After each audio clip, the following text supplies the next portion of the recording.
नमस्कार फ्रेंड, मी दीपाली. माझ्या यूट्यूब चॅनलमध्ये तुमचं सर्वांचं खूप खूप मनापासून स्वागत आहे. आता नवरात्र आलेली आहे जवळ आणि सगळ्यांची उपवास असतात 9 दिवसाचे. आज आपली आहे दुसरी रेसिपी आणि आज आपण भगर आणि साबुदाण्यापासून बनवणार आहे मस्त लुसलुसीत मऊसूत डोसे बनवणार आहे. मस्त आता तुम्ही भगरीच्या भाकरी खाऊन खाऊन कंटाळे असाल तर मस्त अशा डोसे बनवा. सरळ आणि सोप्या पद्धतीचे आहे. चला तर आपण रेसिपीला सुरुवात करूया. मधामध्ये स्किप न करता पूर्ण रेसिपी बघूया. आता तुम्हाला किती बनवायचे त्याच्यानुसार तुम्ही प्रमाण घेऊ शकतो. मी एक छोटीशी वाटी घेतली, त्या वाटीवरून भगर घेतलेली आहे, व्यवस्थित साफ करून घेतली आणि त्याच वाटीने अर्धी वाटी मी साबुदाणा घेतलेला आहे आणि एक बटाटा घेतलेला आहे. त्याचे वरचं साल काढून घेतली आणि ते कट करून घेतले. छोटे छोटे पीस करून घ्यायचे. छोटे छोटे पीस करून झाल्याच्या नंतर स्वच्छ पाण्याने एकदा धुवून घ्यायचे, नंतरच मिक्सरच्या भांड्यामध्ये बारीक करून घ्यायचे. आता आपण सगळं व्यवस्थित घेतलेलं आहे सामान. आता भगर घेतलेली आहे. भगर व्यवस्थित आपल्याला बारीक पेस्ट करायची त्याची पाणी घालून आणि नंतर साबुदाणा पण बटाटे पण सोबतच करून घ्यायचे. आता आपण भगर व्यवस्थित बारीक करून घेतलेली आहे आणि साबुदाणा अगोदर मिक्सरला बारीक करून घेतले, नंतर बटाटे टाकून आणि पाणी टाकून मस्त त्याची बारीक पेस्ट करून घेतली. दोन्ही मिक्स करून घ्यायचे व्यवस्थित. आता आपण काय करू, 10 मिनिटं ठेवून देऊ रेस्ट करण्यासाठी. आता आपण चटणी बनवून घेऊया. आता गॅसवरती मी तवा ठेवलेला आहे. तवामध्ये थोडे मुठभर शेंगदाणे टाकलेले आहे. मस्त आपल्याला भाजून घ्यायचे खमंग आणि ना तुम्हाला किती बनवायची त्याच्यानुसार तुम्ही कमी जास्त करू शकता. आता आपले शेंगदाणे भाजून झालेले आहे, बघू शकता. मस्त त्याला चट्टे पडलेले आहे. आता थोडं मी सुकं खोबरं घेतलंय, ते पण आपल्याला व्यवस्थित भाजून घ्यायचे. जास्त भाजू द्यायचं नाही आणि कटू पण द्यायचं नाहीये, मीडियमच भाजून घ्यायचे.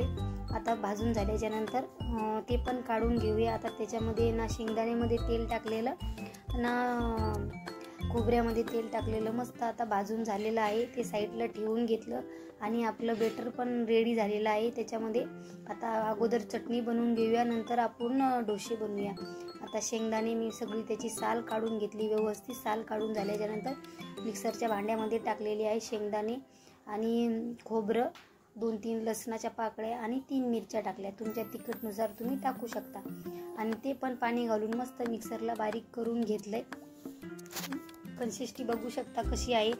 थोडं चवीप्रमाणे मीठ टाकलं आणि मग मिक्स करून घेतलंय व्यवस्थित. आता आपण त्याला तडक्याची तयारी करूया.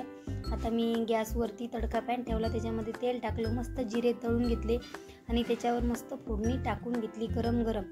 आता आपली चटणी पण रेडी आहे. चटणी बनवून साईडला ठेवून द्यायची आहे. आता आपल्याला डोसे बनवून घ्यायचे आहे. आता आपलं बेटर पण रेडी झालेलं आहे बनवण्यासाठी. त्याच्यामध्ये मीठ टाकूया चवीप्रमाणे आणि पूर्ण असं मिक्स करून घेऊया व्यवस्थित. मस्त असं मिक्स झाल्याच्या नंतर म्हटलं तोपर्यंत तवा ठेवूया गॅसवरती. तवा गरम करून घेऊया आणि पटकन बनवून घेऊया. मग आता कसं आहे, जास्त वेळ पण नाही लागत ह्या रेसिपीला आणि पटकन बनते आणि स्वाद माणसांचा खूप छान आहे. तवा ठेवला गॅसवरती, तव्यामध्ये थोडं तेल टाकलं, मस्त पसरून घेतलं आणि मग मस्त थोडं घट्टसर झालं होतं बेटर, तर मी थोडं पाणी टाकलं, पण ते एडिटिंगमध्ये गेलेलं आहे. जास्त घट्ट ठेवायचं नाही आपलं बेटर, जरा पातळच ठेवायचं आहे. मस्त त्याच्यावरती टाकलं. गरम तवा जास्त गरम करून घ्यायचा आणि झाकण ठेवून घ्यायचं आहे. झाकण ठेवून 2 मिनटं वाफ काढून घ्यायची. परत मग थोडं तेल टाकायचं आहे थोडं आणि मस्त आलटून पलटून घ्यायचं आहे. बघू शकता त्याला कलर खूप छान लागला होता. डोसा म्हणसान तर खूप टेस्टी बनला होता. आता तुम्हाला टेन्शन घ्यायची काही गरज नाही आहे उपवासाला काय बनवू म्हणून. हा डोसा तुम्ही नक्कीच बनवू शकता. सहजच आणि सोप्या पद्धतीचा आहे, कुणी पण इझिली बनवू शकतंय. बघू शकता मस्त कलर आलेला आहे. दुसरा मी तुम्हाला दावते कसा बनवलेला आहे म्हणून. मस्त आलटून पलटून घेतला आणि साईडला काढून ठेवला. आता दुसरा पण बनवून घेऊया, जसा पहिला बनवला त्याच पद्धतीने. फक्त ह्यो आहे ना मी थोडा जाड बनवला होता.